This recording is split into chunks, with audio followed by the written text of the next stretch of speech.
그 이사야 6장에 보면 이사야가 그 하나님의 성전에서 하나님을 뵙고 나서 이런 말합니다. 바로다 나여 망하게 되었도다. 공동번역에는 뭐라고 했냐면 큰일 났구나 이제 나는 죽었다. 하나님을 만나보니까 거룩하신 하나님을 만나보니까 자기 자신이 너무 더러운 거예요. 그래서 나는 도저히 살 수 없겠구나. 나는 이제 죽었다. 하나님 봤으니까. 이 더러운 몸으로 하나님 봤으니까 나는 이제 죽었다. 이런 생각하는 거죠. 여러분 하나님 만나면 어떤 일이 있냐면 하나님이 너무 거룩하시기에 나의 그 모든 부분이 다 보여요. 베드로가 주님 만나고 나 그전에는 정말 예수님이 주님이라고 생각하지 않는데 하나님이라고 생각을 하지 않았어요. 그냥 하나의 유명한 선지자 요 정도 이렇게 생각을 했는데 어느 날 주님께서 너 배오른편에 그물을 던져라. 그물을 던졌는데 고기가 어떻게 해요? 그물이 찢어지도록 잡힌 거예요. 근데 베드로가 던진 그 그물은 주님께서 말씀하신 그곳에다 던지면 안 되는 그물이에요. 고기가 안 잡히는 그물이에요. 자기가 업으로 살았지만 이건 이해할 수 없는 거예요. 밤새 그 그물 던졌잖아요. 자기는. 그리고 근데 고기를 못 잡았는데 주님의 말씀 그 말씀 듣고 던졌더니 엄청난 고기를 잡은 거예요. 그때 베드로가 한 게 뭡니까? 주님 앞에 처음으로 무릎을 꿇고 주여 나를 떠나소서 나는 죄인이로소이다 라고 했습니다. 그때 처음으로 베드로가 무릎을 꿇고 주님께 자기가 죄인이라고 고백합니다. 주님을 그때 인정하는 당신은 진짜 하나님이십니다. 이렇게 우리가 영적으로 이렇게 보면 사실은 성한 사람이 별로 없어요. 동의하세요? 영적으로 보면 성한 사람이 별로 없다니까요. 이 땅에 막 의인이 엄청 많을 것 같죠. 괜찮은 사람이 많을 것 같죠. 우리 눈에는 그래요. 근데 하나님이 보실 때는 달라요. 여러분 에레미야 5장 1절에 뭐라고 되어 있습니까? 이런 말씀이 있어요. 너희는 예루살렘 거리로 빨리 왕래하며 그 넓은 거리에서 찾아보고 알라. 너희가 만일 공의를 행하며 진리를 구하는 자를 한 사람이라도 찾으면 내가 이 성을 사하리라 그랬어요. 예루살렘의 그 많은 사람들 중에 공의를 행하고 진리를 구하는 그러한 사람이 한 사람도 없다. 하나님을 보실 때 그렇다라는 거예요. 이것이 여러분 영적인 이게 현실이에요. 아브라함이 착각 잘 아시죠? 자, 소돔과 고모라를 멸하기 전에 사자가 찾아왔어요. 하나님이 찾아오셨어요. 그때 아브라함이 하나님 앞에 막 기도하죠. 협상하죠. 하나님, 이 성에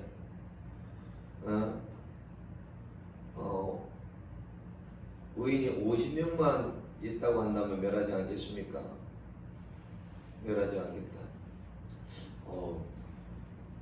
하나님께서 그렇게 말씀하시네요. 50인이 있다고 생각을 했어요. 근데 50인이 없는 거예요. 하나님, 그러면 45인이면 45명이 있으면 괜찮겠습니까? 그래요. 45명이 없는 거예요. 아브라함 마음 불안해져. 40명이면요. 40명도 없다. 30명이면요. 30명도 없다. 20명이면요. 20명도 없다. 10명이면요. 10명도 없다. 아브라함이 생각해보니까 이게 10명도 없다고 하잖아요. 만약에 아브라함이 이렇게 물었다면 하나님 한 명이라도 있습니까? 그럼 하나님 뭐라고 했을까요? 없다고 했을 거예요.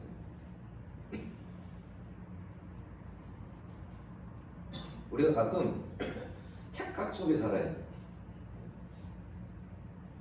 신앙생활을 오래 하다 보니까 나는 신앙생활을 지금까지 해왔으니까 나는 괜찮겠지. 이렇게 착각 속에서 살아요.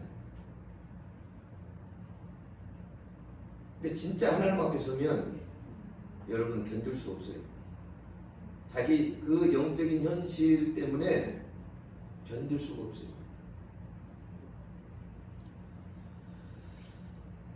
여러분 그 집회 같은데 세균이 얼마나 많은지 아세요?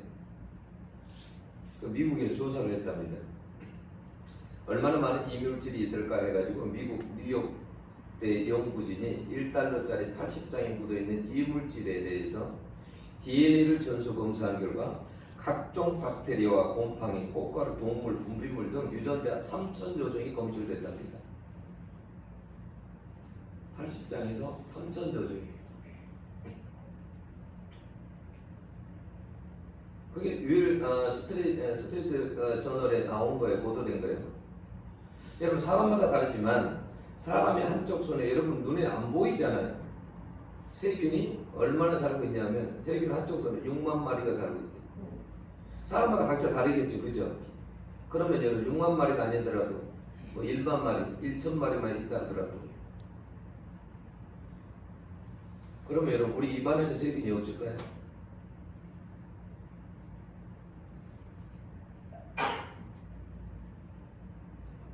신발에는 세균이 없을까요? 우리가 뭐냐면 그냥 안 보이니까 그냥 사는 거예요. 우리가 만약에 날마다 현미경을 들고 만약 손바닥을 이렇게 보고 그러면 여러분 손 안 씻고는 견딜 수 없을 거예요. 그죠? 내 손에 현미경을 딱 대고 내 손 안에 이렇게 세균이 많구나 라는 걸 생각하면 손 안 씻고는 못 보일 거예요.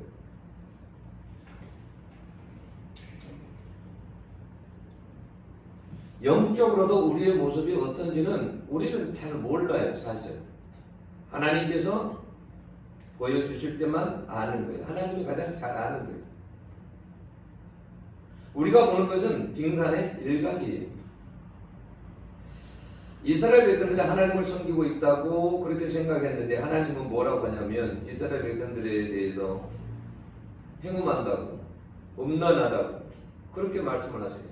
한 번은 하나님께서 에스겔 선지자를 높이 하나님께서 하늘 높이 올리시고 에스겔 8장에 보면 올리시고 예루살렘 그 성전을 보게 하시는 거예요. 에스겔아 예루살렘 성전을 보아라. 보여주는데 뭐냐면 거룩해야 될 성전이 얼마나 더러운지 성전 안에서 각종 우상을 섬기고 있는 거예요. 나무수상을 섬기고 동방태양신을 섬기고 각종 곤충, 각종 동물들을 붙여놓고 섬기고 그런 모습을 보여주는 거예요. 여러분 보여주지 않으면 어떻게 알겠어요? 보여주니까 알죠. 우리가 에스겔서 읽어보면 그래서 나라들도 영적인 상태, 목자들도 백성들도 하나님이 다 보여줘요. 에스겔서 2장 3절 4절 보면 뭐라고 하냐면 하나님이 에스겔에게 이 자손은 얼굴이 뻔뻔하고 마음이 강팍한 자니라 배역한 족속이다. 이 말은 무슨 말이냐면 하나님의 말씀을 잘 듣지 않는다는 거예요. 듣지를 않는다는 거예요. 여러분 예루살렘 성을 뭐라고 하냐면 에스겔서 24장에 보면 6절을 보면 녹순 가마라 돼요. 녹이 쓴 가마. 녹이 쓸었어요. 거기에다가 무엇을 담고 무엇을 삶을 수 있겠어요? 쓸모가 없는 거예요. 네? 그리고 13장 4절에 보면 뭐라고 하냐면 선지자들을 황무지에 있는 여우 같다라고 했어요. 선지자들을 황무지에 있는 여우 같다. 이게 지금 하나님께서 보여주시는 거예요. 영적인 상태를. 지금 선지자들의 영적인 상태가 이렇다라는 걸 보여주는 거예요. 황무지에 있는 여우다. 여우 같다 맞지?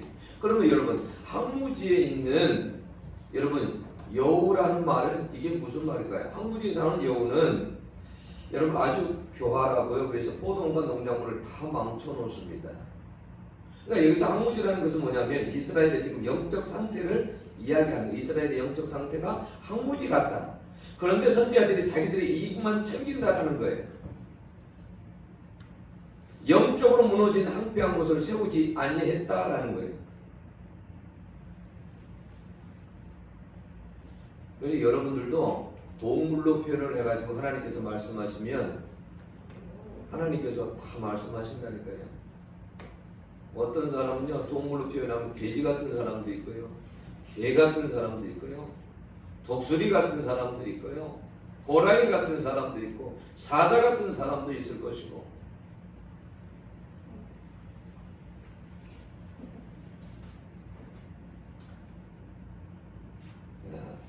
나라가 망해져 가는 대로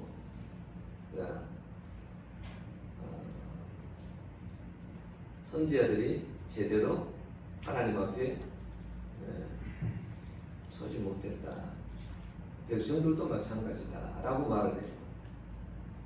그러니까 여러분에게 무언가 망할 때는 여러분 그냥 망하는 것이 아니에요. 총체적인 부패 때문에 망하는 거예요. 어느 한 부분 때문에 망하는 것이 아니라 나라가 망할 때나 교회가 망할 때는 총체적인 부패 때문에 망하는 거예요.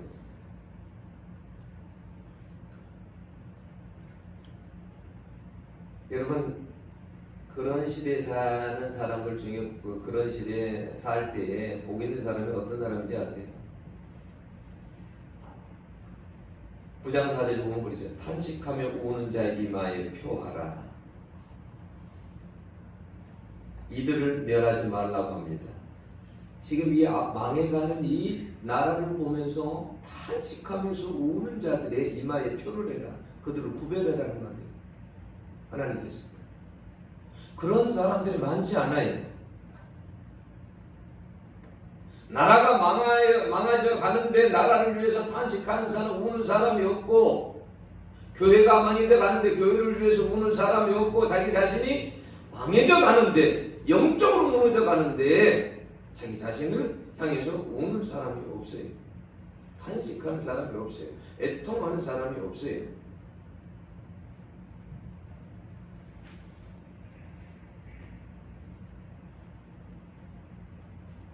망해져 갈 때 가슴을 치며 탄식하고 우는 자들이 복이 있다는 거예요. 네. 여러분 얼마나 그때 당시 이 에스겔 시대에 타락했으면 하나님이 예루살렘 성을 떠나세요.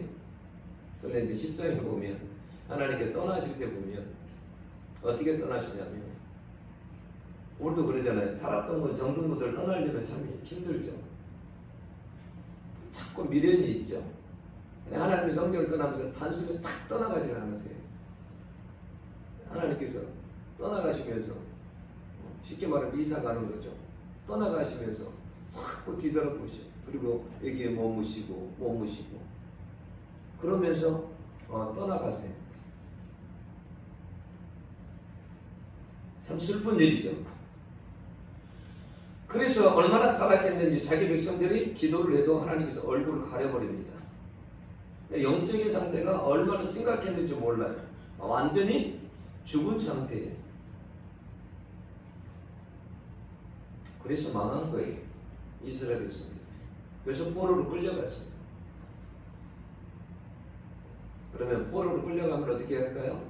정신을 막 차려야 되잖아요. 그죠? 근데 이스라엘 백성들이 정신을 안 차려요. 어떨 때 이렇게 충격이 오면 우리가 정신을 번쩍 차려야 되거든요. 아, 이러면 안 되겠다. 아, 정신을 번쩍 차려야 돼. 그럴 때 살아나거든요. 영이 깨어나요. 그럴 때. 이스라엘 백성들은 그렇지 않았어요. 그게 뭐냐면 오늘 본문의 말씀이에요. 오늘 본문. 오늘 본문에 보면 너무 잘 나타나 있습니다. 에스겔 선지자에게 골짜기에 있는 마른 뼈의 모습을 보여줍니다. 그리고 에스겔 선지자에게 하나님께서 뭐라고 하시냐면 이 뼈들이 살아날 것 같으냐라고 물어봐요.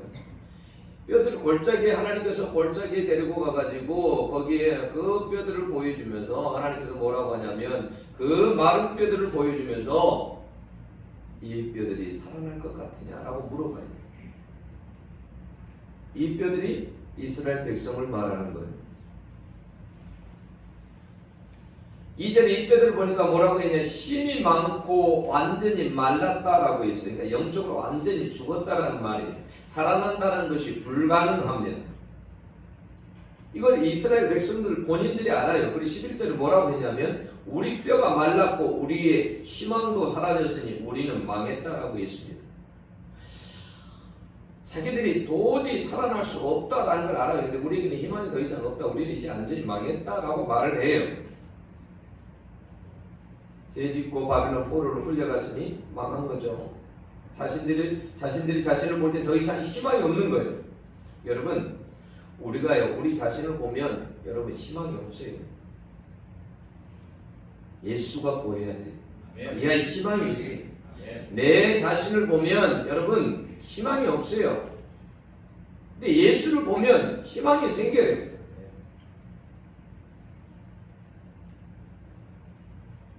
그 찬양 가사 중에 그런 가사 있죠. 내 평생 살아온 길을 보면 내 평생 살아온 길 뒤를 돌아보니 걸음마다 정마다 다 죄뿐입니다. 사람이 이렇게 보면 다 그래요. 죄뿐이에요. 자기 자신을 보면 소망이 없어요. 그래서 예수님이 이 땅에 소망으로 오신 거예요. 우리 자신을 보고 살지 말고 예수를 바라보고 살라고, 예수님 바라보고 살라고. 예수님이 이 땅에 우리 가운데 그래서 오셨어요.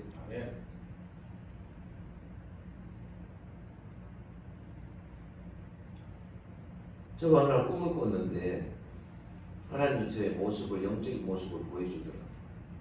어떻게 보여주냐면 제가 이렇게 위에서부터 여자들이 있는 원피스 같은 옷 있잖아요. 긴 옷을 입었는데 그 옷이 어디까지 와 있냐면 엉덩이 바로 밑에까지 딱 그 부분까지 왔어요. 근데 이 하의를 입지 않았어요. 근데 거기를 사단이 공격하더라고요. 베이비. 그래서 아침에 일어나서 이게 뭐지? 그리고 그날 성전에 와서 기도하면서 생각을 해봤어요. 이게 뭐지? 내가 하의를 입지 않았다. 내가 목사로서 뭐가 부끄러운 거지? 하나님께 막 생각해봤어요. 근데 부끄러운 게 많더라고요. 하나님 앞에서 영적으로 부끄러운 게 많더라고요.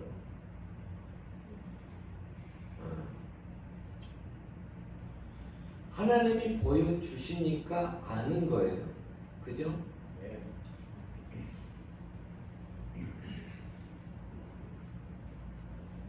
우리가 우리 자신을 사실을 보면요, 여러분들 나는 별로 회개할 것도 없다 그러죠. 천만의 말씀.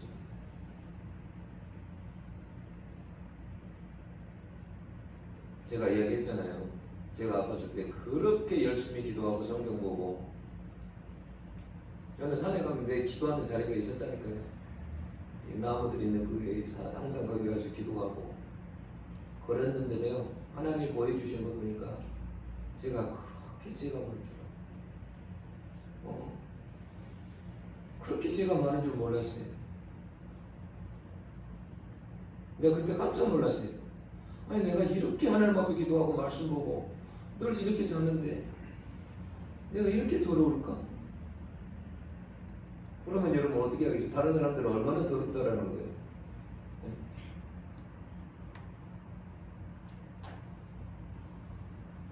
그래서 있잖아요. 여러분 자신을 보려면 하나님 앞에 가까이 나가야 되고, 우리가 우리 자신의 어떻게 얼굴을 보려면 거울 앞에 나가야 되는 것처럼 우리 자신을 보려면 늘 하나님 앞에 나가야 돼. 말씀 앞에 내 자신이 서야 되고 말씀에서 나를 비춰봐야 되고 하나님 앞에 늘 서봐야 돼. 그래야 내 모습을 알게 돼. 내 영적 모습이 어떠한지. 얼마나 우리 자신들이 여러분 망가져 있는지 몰라요. 그런데 우리 하나님께서는 우리가 영적으로 완전히 그렇게 망가져가지고 고장나 있는데 우리를 버리지 아니하시고 수선할 정도가 아니라 완전히 우리를 재창조하기를 원하십니다. 여러분 어떻게 그런 일이 가능할까요? 어떻게 다 망가진 것이 어떻게 다 이렇게 수선이 될 수 있을까요? 가끔 다른 같은 데 보면 그런 거 나오더라고. 프로그램 그죠? 다 망가진 가방도 완전히 새 것처럼 만들어 놓더라고요.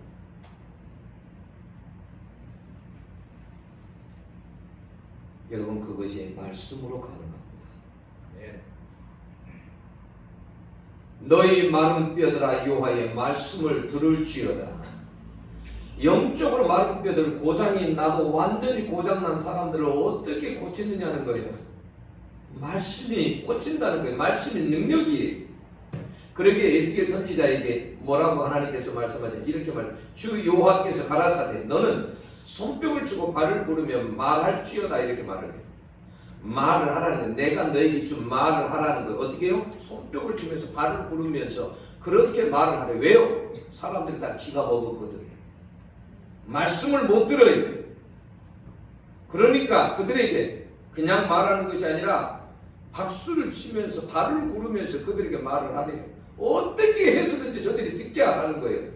왜요? 말씀을 들어야 살아나니까. 아멘.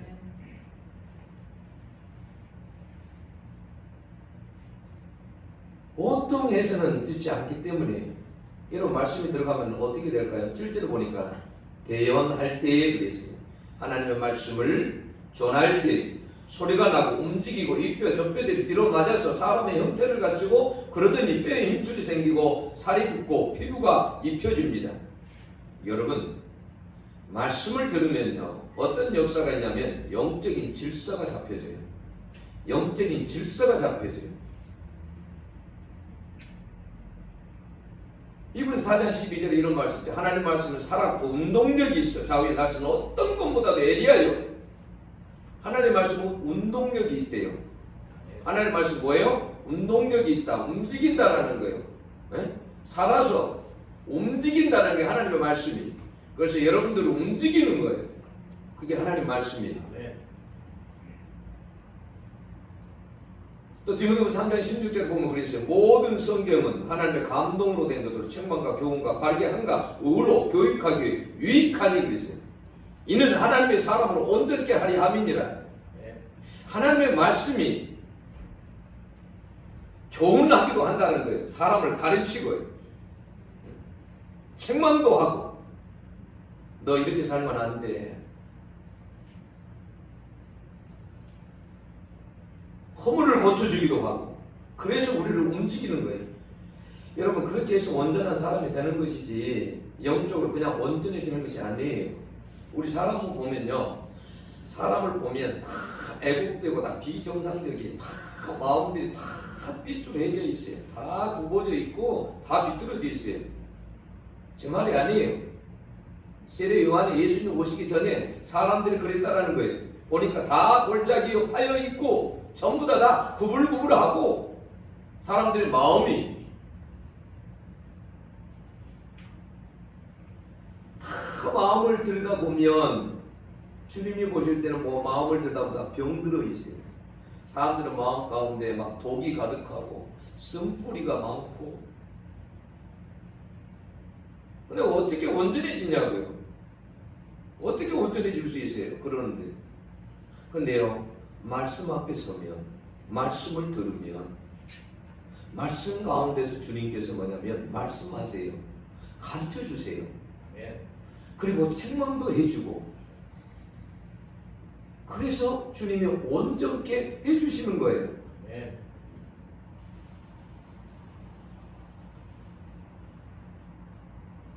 여러분 그래서요, 말씀을 자주 듣고 가까이 하면 영적으로 이렇게 온전해지는 역사가 있어요. 은혜 받는 사람은 다르더라고요. 항상 은혜를 받는 사람은 어떠냐면 이렇게 말씀을 전하잖아요. 그럼 어떠냐면 그 말씀이 말씀 한마디 한마디가 다 자기에게 하는 것 같아요. 은혜 받는 사람들의 공통적인 특징이 그래요. 말씀 한마디 한마디가 다 자기 자신에게 하는 것 같아요. 그래서 어떻게 하냐면 그 말씀을 하나도 놓치지 않고 다 받아먹는 거예요. 아멘. 아멘 하고 그 말씀을 받아먹는 거예요. 그러면 어떤 역사가 있냐면 심령이 사는 역사가 있어요. 심령이 살아나요. 영적으로 살아나요. 잠자던 영혼이 막 깨어나기 시작해요.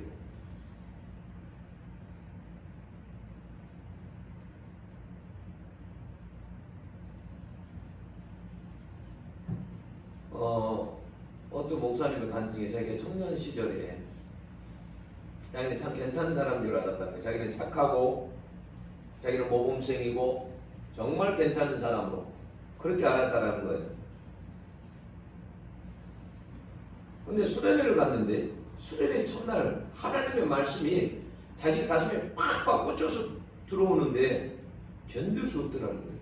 자기같이 엉터리고 자기같이 쓰레기가 없더라는 거예요. 그래서 그날 말씀을 듣고 그냥 회개하면서 통곡하면서 엉엉 울었다라는 거예요. 그게 뭐냐면 그 딱딱한 땅이 굳어진 땅이 부드러워지는 거예요. 기름진 땅이 되는 거예요. 그 순간에 돌밭이 가시밭이 좋은 밭이 되어지는 거예요. 그 순간에.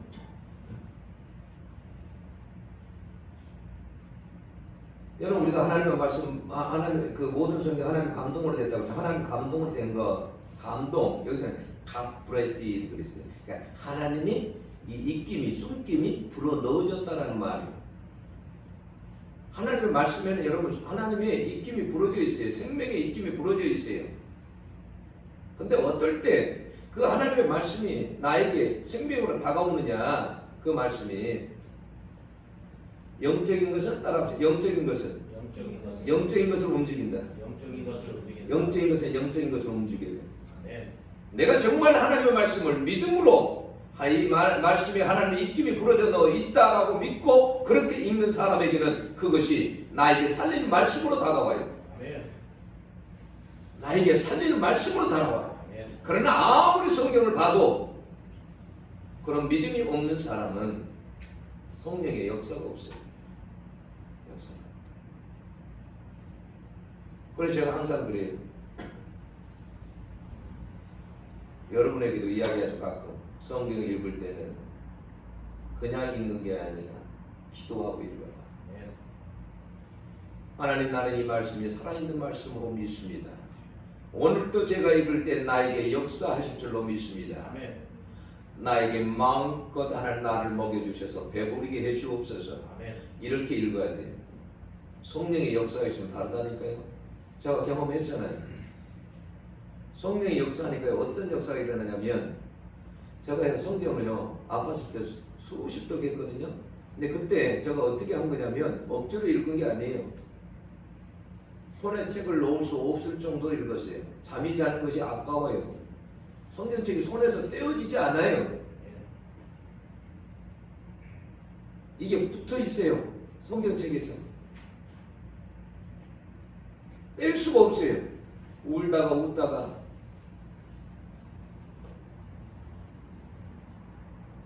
성령께서 역사하니까 그런 일이 일어나더라고요.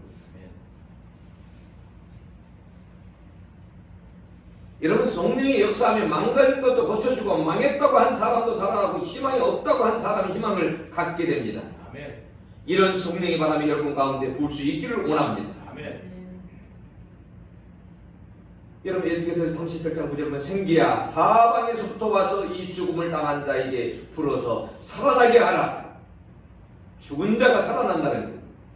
큰 군대가 됩니다.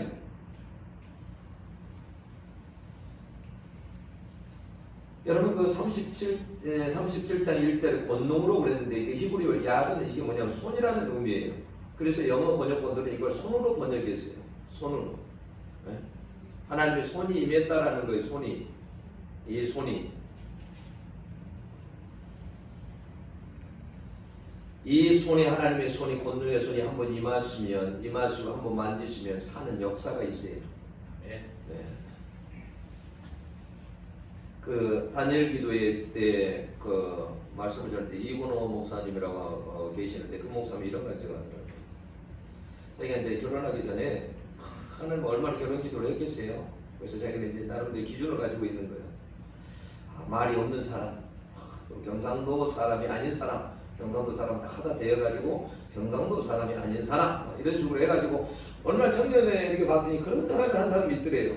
자매가 정말 말도 없고 그래서 결혼을 했는데 결혼을 딱 하고 나니까 아니 다른 사람이더라는 거예요. 혈기가 얼마나 많은지 결혼 신혼 이게 결혼 딱 하고 나서 그때부터 싸우기를 시작했는데 도저히 목회를 할 수가 없더래요. 무슨 혈기가 저렇게 많은지. 자기는 그래서 내성적인 성격인데 그렇게 혈기를 부르고도 저녁에 시간 되면 탁 잔대요.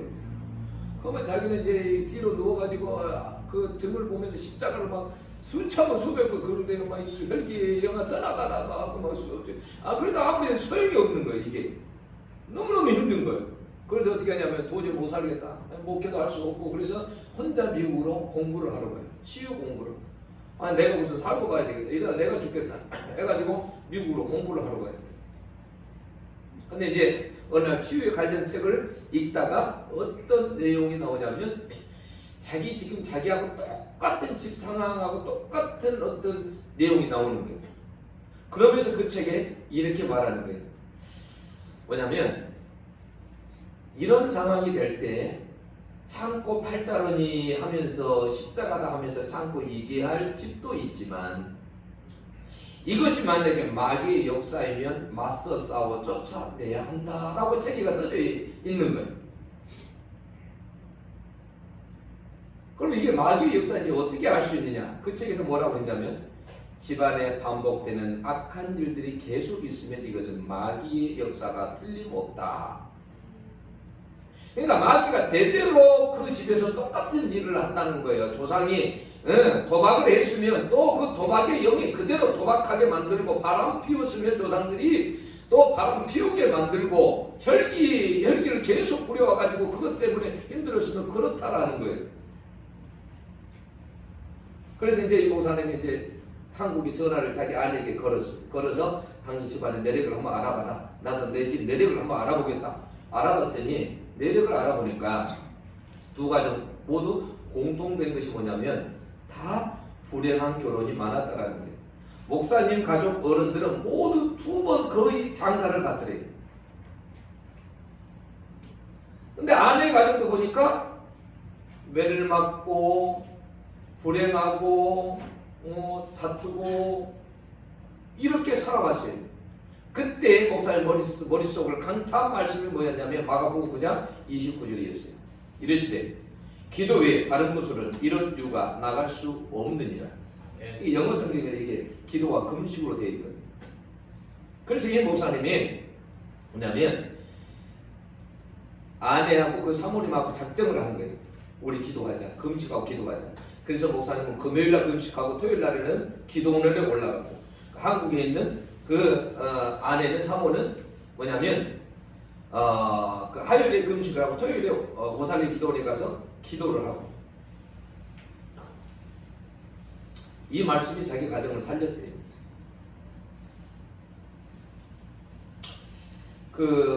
한 번은 목사님이 기도원에 갔는데 그날따라 기도원에 아무도 없더래요. 그래서 이제 기도원에서 녹초가 돼가지고 앉아있는데 자기 자신이 너무 처량하더래요. 한심스럽고 기운도 하나도 없고 아무것도 할 수 없고 기도도 안 되고 그렇게 앉아있는데 그때요 갑자기 하늘에서 큰 손 하나가 내려오더래요. 그 손을 보니까 그 손이 너무 힘이 있고 위험 있는 손이었는데 누가 옆에서 해석을 해주더래요. 하나님의 손이다.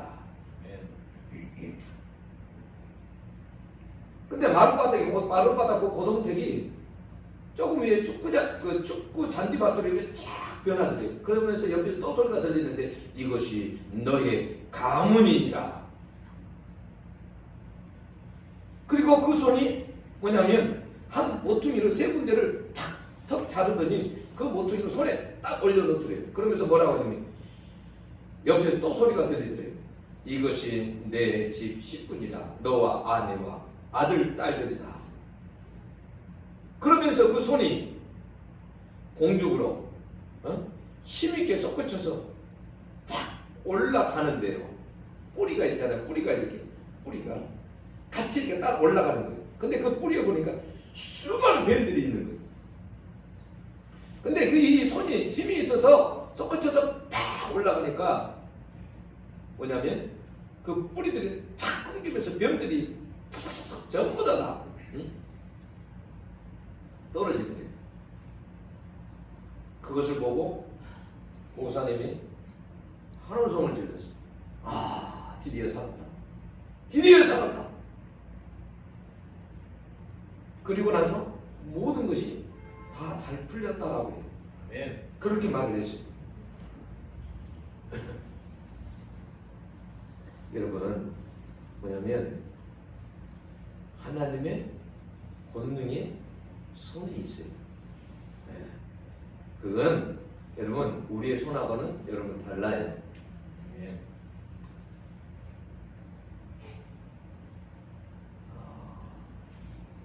우리가 여러분 할 수 있는 것이 우리가 할 수 있는 것도 있지만 우리가 할 수 없는 것이 있어요. 여러분 그것은 뭐냐면 하나님이 하시는 거예요. 여러분 믿음을 가져야 돼요. 하나님은 말씀으로 우리에게 어떤 상황 속에서도 회복시키시고 살리신다고 말씀하셨어요. 그런데 여러분 중요한 것은 뭐냐면 하나님이 아무리 약속을 하셨어도 기도는 여러분들이 하셔야 돼요. 자, 한번 읽어보세요. 자, 에스겔 36장 37절 보세요. 36장 37절 다 같이 한번 읽어봅니다.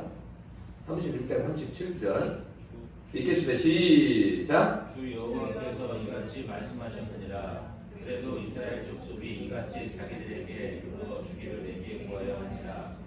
내가 그들의 수요를 양떼같이 많아지게 하되. 자, 여기 보면 뭐라고 하냐면 그래도 이스라엘 족속이 이같이 자기들에게 이루어 주기를 내게 구하여야 할지니라. 앞에 말씀 무슨 말씀이에요? 하나님께서 너희들이 이렇게 회복시키겠다 이런 약속의 말씀들이에요.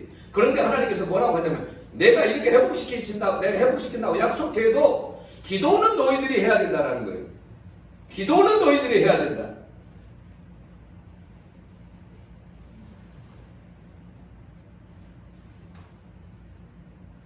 여러분 우리가 뭐냐면 때로는 인생 살아가다가 낙심도 하고 포기하고 희망이 나는 없다 이렇게 때로는 이런 사람들도 있죠.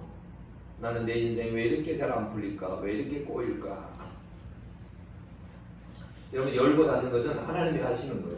열고 닫는 것은 하나님. 야, 하나님 앞에 여러분 무슨 일이 안 되면 무조건 하나님 앞에 나가야 돼. 하나님 앞에 엎드려서 하나님 앞에 기도해야 돼. 제가 그 여천에 있을 때 여수에 있을 때 송집사님이 계시거든요. 그분의 1번이 18번이 뭐냐면 반드시 내가 너를 축복하리라. 그 찬양 아시죠? 그 찬양을 이분은 항상 기도해 올 때마다 항상 불러요.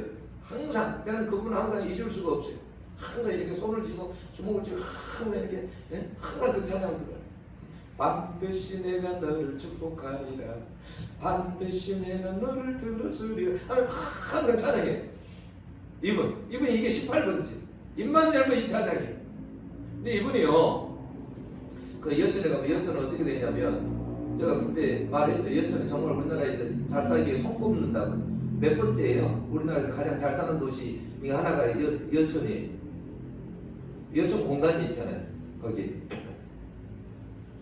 다 전부 다 이게 도시 자체가 여천 도시 자체가 다 사택으로 돼 있어요. 무슨 뭐 하나 사택, 석유 사택, 뭐 대림 사택, LG 사택, 뭐 무슨 사택 이래가 다 그렇게 돼 있어요. 전부 다. 근데 이분이 이제 그 대림 그 하합 상태 거기에 사셨거든요. 근데 거기에 이렇게 거기에서 가장 높으신 분이 가장 높으신 분. 근데 IMF 때 어떻게 했냐면 IMF 때서 실직을 당했어요. IMF 때 얼마나 힘들었겠어요. 제가 지금도 기억나는 것은 그 실직을 하고 되니까 그 다음에 그 뭐냐면 그 남편이 늘 그 바둑을 잘 두는데 기원해 가고 늘 술 마시고. 근데 그 아내 집사님은 늘 저녁이 되면 성전에 와서 기도해요. 그분이 그렇게 되니까 남편이 실직되니까 어떻게 되냐면 코리아나 화장품을 팔러 다녔어요. 그게 얼마나 어렵겠어요. 자, 사택에서 자기가 제일 높은 사람이었어요. 직급이 가장 높은 사람이었어요. 근데 부하 그 밑에 있는 직원들 그 가정을 다니면서 그 화장품 파는 거예요. 그 얼마나 힘들었겠어요. 근데 나중에 어떻게 코리아나 그 화장품에서 판매 1위 그러니까 그 1등이 됩니다. 판매형 1위가 돼요. 그리고 하나님께 나중에 그 남편을 하나님께서 좋은 회사 대우도 아주 잘해주고 그런 회사로 하나님께서 그 회사를 가게 하셨어요. 아멘.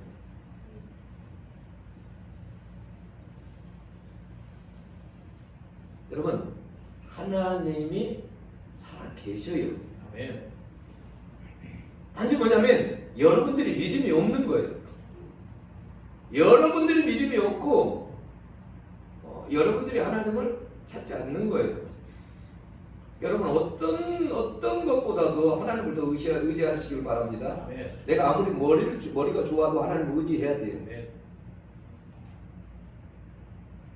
그런 사람 찾기가 힘들어요. 하나님께 승부를 걸어야 돼요. 결코 여러분 망하지 않아요. 아멘. 마른 그 골짜기에 여러분 마른 뼈 그냥 입 불면 그냥 먼지가 그냥 뼈가루가 날리는 도저히 소생할 수 없는 그런 뼈들은 군대가 되게 합니다. 아멘. 하나님 우리도 마찬가지. 그 말씀은 여전히 살아있는 말씀이 하나님은 여전히 살아계세요. 아멘. 결코 망하지 않아요. 하나님께 승부를 거세요. 아멘.